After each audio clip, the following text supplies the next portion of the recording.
That, and as Doug mentioned, safety was a big concern today at the Capitol, with the Capitol Commission shutting down the House and Senate office buildings, reportedly at the recommendation of law enforcement. However, we're happy to say, though, that things have been relatively quiet today. Our Julie Dunmeyer joins us live after speaking with a couple of demonstrators who showed up to share their opposition for the election results. Julie?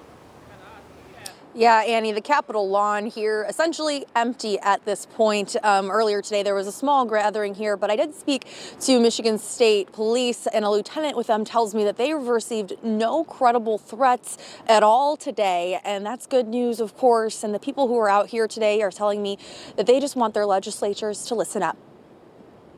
That whenever any form of government becomes destructive of these ends. At 2 o'clock, the electoral vote became final. Why did you silence that information? And at 2 o'clock, this is what the front of the Capitol building looked like. A small group in comparison to the crowd back in 2016.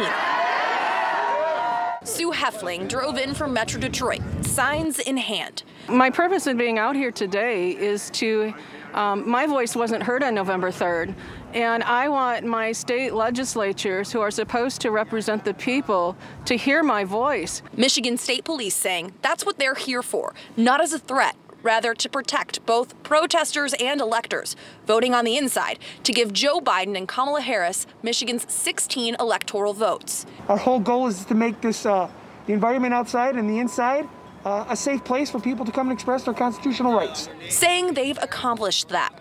I can tell you, I don't know if it's the cold weather, but there's not very many people here. But still, Sue says being here is important to her. Increasingly, that voice is shut down by the main media. Saying the only way she'd truly accept a Biden presidency is an independent audit. It's called a forensic audit.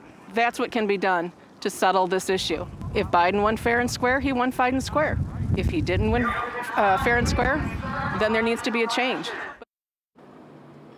Jocelyn Benson, Secretary of State for the state of Michigan, also says that they've been planning an audit after this election for quite some time now, and they do plan to do that again. People out here today are wishing that that audit would be independent from her department. But again, Michigan State Police also saying no credible threats here today, something that they are definitely grateful for. Reporting live in Lansing, Julie Dunmeyer, Fox 17 News.